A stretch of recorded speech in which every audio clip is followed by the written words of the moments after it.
If you thought the feds had a 99% conviction rate for no reason, then you're probably like Big U. Feds is not playing with Big U, and not even slightly. It's completely clear they want this man out of here. Big U just had his first bond hearing yesterday, and like we already knew, they shut that down quick. No bond. I'm telling you right now, he not going nowhere. He's sitting tight. And to keep it a buck, when I saw what they was trying to put together for that bond, man, that wasn't moving nobody. Like, come on, 600K? That ain't even enough to make the judge blink, let alone the DA. Brick Baby dropped a whole mill on his bond, and they denied it. So you know Big U and his people had to see that, right? They seen Brick Baby couldn't even get out with $1 million on the table. So they know they were thinking, we gotta come harder than that. They had to know they had to up the numbers if they wanted a different outcome. Big U even tried to bring in some big names from the community, folks with a little weight behind them, talking about they vouch for him.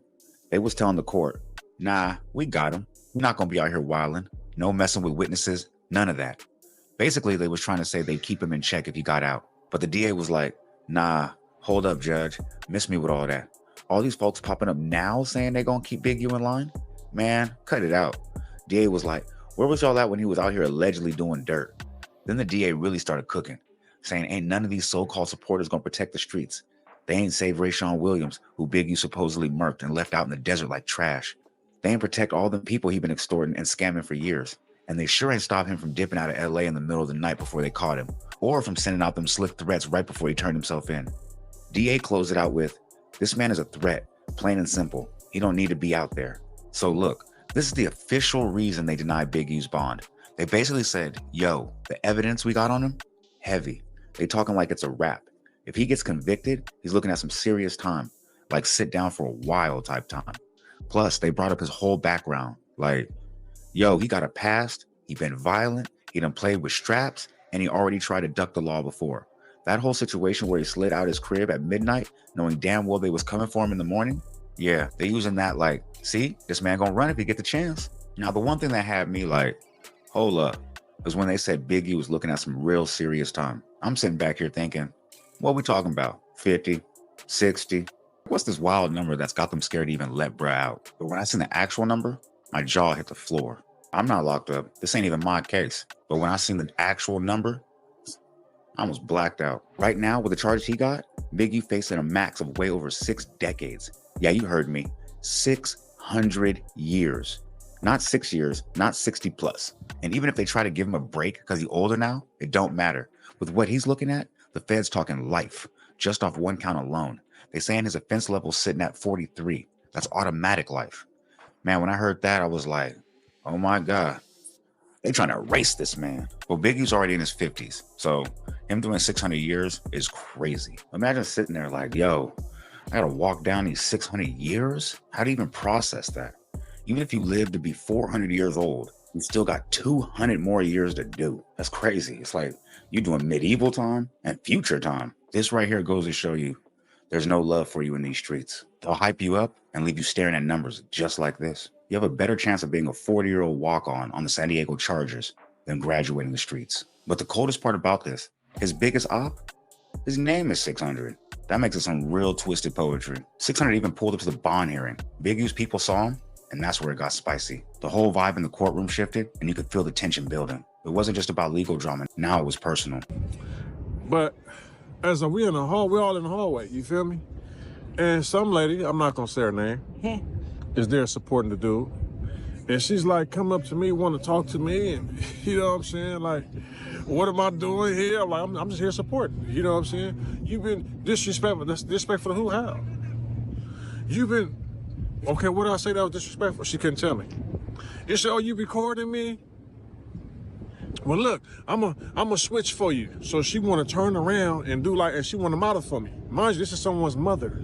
You feel me? She says, I'm gonna turn around, I'm gonna switch for you. So she want to show her little booty, you feel me? And show off to me. You know what I'm saying? Like, I'm not attracted to you. You know what I'm saying? Like, do your son, who's my age, know what you're doing? Like, what are you doing? You know what I'm saying? Whatever. You know, I really hate to talk about the mama because, you know, I had a mother, she's not here. I know how emotional women be. So I'm not gonna really go in on her as I should. I got all right to. She physically went in on me. But I'm gonna give her a pass because she's emotional for whatever reason. I don't know why she's emotional. It just is what it's what you've been dealing with forever. But we're gonna live out of it. Just say this, man. You know, so we're gonna talk about the court after. So we're gonna talk about what happened in the court after. So as we all leave in the court, mine just like 30 of them. It's one of me. You feel me? Elevator getting crashed or not? We all gonna get up in this elevator. We all in here. It's packed, jam packed. So once again, I'm gonna be respectful because women are emotional. The woman gets up on me, bump me against the wall. You happy? You happy now? I'm looking around like, bro, like, what's she doing, man? Big U's family? Now they blew it. That was the dumbest move for real. They just made his case worse. The feds already have that video he dropped before he turned himself in, all through the indictment. In it, Big U was throwing out names like Loose Cannon, Brick Baby, Whack 100, 600, throwing out threats, marking their names. So when the same people show up in court and his family starts acting out, that's exactly what the feds need. Now they in court like, see? Big U still calling the shots. If they really had his back, they'd move smart, sit down, and shut what they call the F up. But nah, everything they do was getting tied back to Big U. 5 minutes late. He finally let us in. Oh, make sure everyone's phone's off. Oh, no, phone's off. Take out my earpiece now. I'm the first one to walk through. I could see him through the glass. He's sitting right there. I'm the first one to walk in. I said, oh, what's up, man? How you doing? Hey, what's up, man? You know what I mean? He look at me, look away. Buster, scary. Don't even want my guy. He's scary, right? The lawyer didn't have anything to stand on. His only key bullet point thing to stand on was that Big U surrendered. That's all he had to say good about it. So as we going through this thing, right? You know, the prosecutor said what he say. He get to speak. He get to speak. So the prosecutor said, I don't know if it's DA prosecutor. Please correct me on that. He like, not only when he turned himself in, he fled. He already fled. So you can't say he turned himself in. They played the video of him mentioning Whack 100 and 600. He said that 600 was with the FBI when they raided his house. He said that 600 and Whack 100 are working with the FBI. You know what the district attorney prosecutor said? He said that those are lies and that those people have never spoken with the FBI. Okay? That's what he said. So they used what he said against us, against him. So he said by him saying that 600 and Whack 100 are working with the FBI, he said everyone knows if people in the streets are working with law enforcement, that puts a target on their back. They say that he used that as smoke signals to put threats on our lives. This is what the DA says, right? So here's how the feds are really spinning it back on Big U. Somebody who supposedly worked for him, feds pulled up receipts, screenshots of this dude threatening 600. And the feds are saying that he only did that because of the video Big U dropped before he turned himself in. And that's why they're not letting him bond out. They're claiming folks are ready to ride and crash out for him at a moment's notice. Now, if he really rocked with Big U, this is the time to fall back. Stay off socials. Don't even think about who he's beefing with, because the feds are going to pin that all back to him. 600 even said the feds showed that threat in court today. So then they pull up a next clip. They show a screenshot of a guy who works for developing options. You know what it said? It said, free Big U, kill 600, and keep the rest. They put his screenshot up. You know what they said? This guy's an employee that was just seen a few days prior with Big U in the cart on Crenshaw and Slauson with a developing options head who just got hired for him a month prior. So they're using all this stuff against him. You know what I'm saying? All that stuff came up. They also said that when they raided his house, they were told that it was a firearm in the house. They asked the father, he wasn't there. The father said, it should be in there, but it's not there. You know what I'm saying? Pop's like, man, I'm 80 years old, bro. I'm not going to jail for that shit. That motherfucker getting there. You feel me? It should be there. You know what I'm saying? That's what he said, man. You know what I'm saying? So, with all that stuff, right? So he's definitely being charged with the murder. Y'all remember my video I said a few weeks ago, he's not being charged with one indictment? So that was one of the arguments that Big U's lawyer said. Big U's lawyer said that all this stuff about a murder, there's no police reports, he hasn't been charged with it. Mind you, the DA over there in the cut, like, I'm gonna let you finish. As soon as he finished, you have anything else to say? He comes up and says, no, actually, he is being charged with the murder. I said, oh, Big U's being charged with the murder?